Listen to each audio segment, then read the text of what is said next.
नमस्कार। मैं डॉक्टर शोभा Rawat, assistant professor Hindi विभाग, डॉक्टर पीताम्बर दत्त बर्थवाल, हिमालयन राजकीय स्नातकोत्तर महाविद्यालय कोटद्वार, एमए द्वितीय सेमेस्टर, उपन्यास एवं कथा साहित्य हेतु आज का हमारा व्याख्यान है। उपन्यास। वस्तुतः उपन्यास गद्य साहित्य का वह रूप है जिसका आधार कथा है। उपन्यास केवल गद्य में लिखी हुई कथा ही नहीं, वरन मानव जीवन का गद्य है।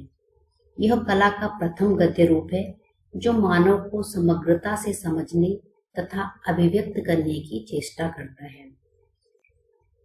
मुंशी प्रेमचंद के अनुसार, मैं उपन्यास को मानव चरित्र का चित्र मात्र समझता हूँ। मानव चरित्र पर प्रकाश डालना और उसके रहस्यों को खोलना ही उपन्यास का मूल तत्व है।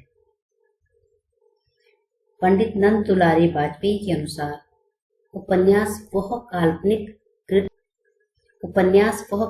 कृति है जो गद्य को माध्यम बनाकर सामाजिक जीवन के किसी स्वरूप का यथार्थ आभास देती है। उपन्यास के तत्व। विद्वानों ने उपन्यास के अनेक तत्व स्वीकार किए हैं, जिनमें से मुख्य 6 तत्व स्वीकार किए गए हैं: कथावस्तु, पात्र एवं चरित्र चित्रण, कथोपकथन या जिन्हें हम संवाद भी कहते हैं, देश काल परिस्थिति, भाषा शैली एवं उद्देश्य। पहला है कथावस्तु। वस्तुतः उपन्यास का महत्व उसकी कथावस्तु पर ही निर्भर करता है। कथानक ही वह आधार है जिस पर उपन्यास का भवन खड़ा होता है, और ये उपकरण है कथा सूत्र, जिन्हें हम थीम कहते हैं, मुख्य कथानक एवं प्रासंगिक कथाएं। एक अच्छी कथावस्तु के निम्न गुण होने चाहिए। पहला है सुसंगठित। एक सफल उपन्यास हेतु यह अत्यंत आवश्यक है कि उसकी कथावस्तु सुसंगठित हो। कथावस्तु के बिखरने से उसकी रोचकता ही समाप्त हो जाती है। दूसरा है स्वाभाविकता। उपन्यास की कथावस्तु में अस्वाभाविक घटनाएं नहीं होनी चाहिए। कथावस्तु के अंतर्गत उन्हीं घटनाओं का वर्णन किया जाना चाहिए जो संभव प्रतीत होती है। रोचकता कथावस्तु का मुख्य गुण है। इसमें पाठक उपन्यास पढ़ने की ओर आकर्षित होता है। मौलिकता। किसी भी उपन्यास का मौलिक होना अत्यंत आवश्यक है। उपन्यास की कथावस्तु यदि मौलिक नहीं है तो उसमें स्वाभाविक सौंदर्य नहीं आ सकता। पात्र एवं चरित्र चित्रण।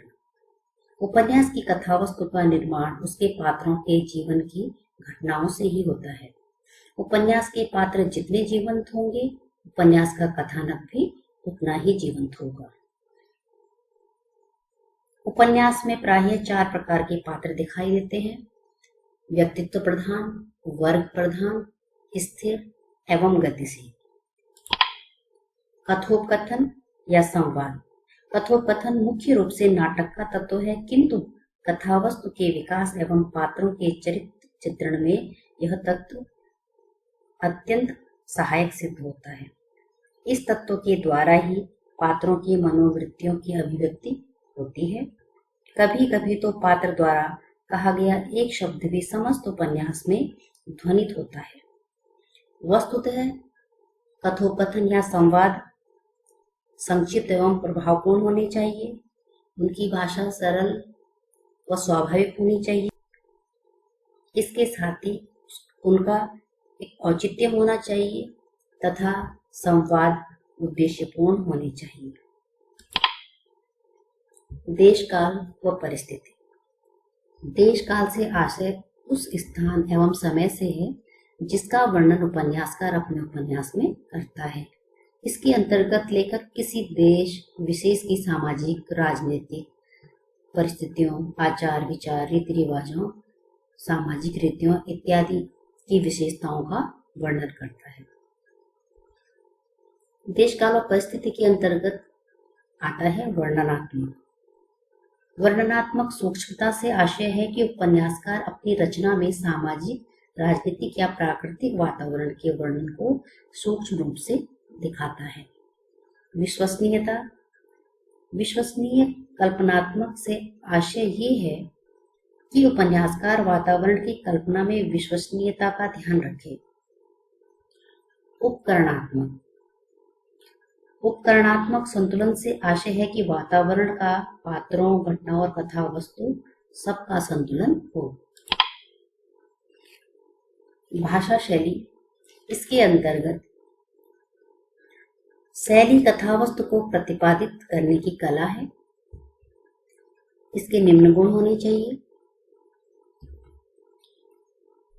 वर्णनात्मक शैली। उपन्यासों में अधिकांश रूप से इस शैली का प्रयोग किया जाता है और इसके अंतर्गत उपन्यासकार संपूर्ण कथानक का वर्णन करता है। विश्लेषणात्मक शैली। यह शैली मनोविज्ञानता से परिपूर्ण होती है और पर्याप्त रूप से प्रचलित भी है। आत्मकथात्मक शैली। इस शैली में लेखक स्वयं एक चरित्र के रूप में उपस्थित रहता है।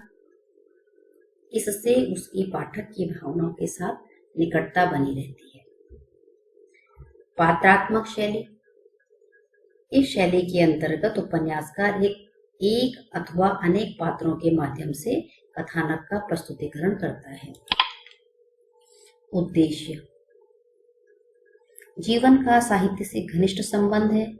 जीवन की व्यापकता के कारण साहित्यकार को स्वयं ही सूक्ष्म दृष्टि से किसी जीवन दर्शन की खोज करनी पड़ती है। जिस उपन्यास में जीवन दर्शन का अभाव होता है वह मात्र सस्ते मनोरंजन की कृति बनकर रह जाती है। आज के व्याख्यान से हमने ये जानने का प्रयास किया कि उपन्यास का अर्थ क्या है, उपन्यास की परिभाषा क्या है तथा उपन्यास के तत्व क्या क्या है।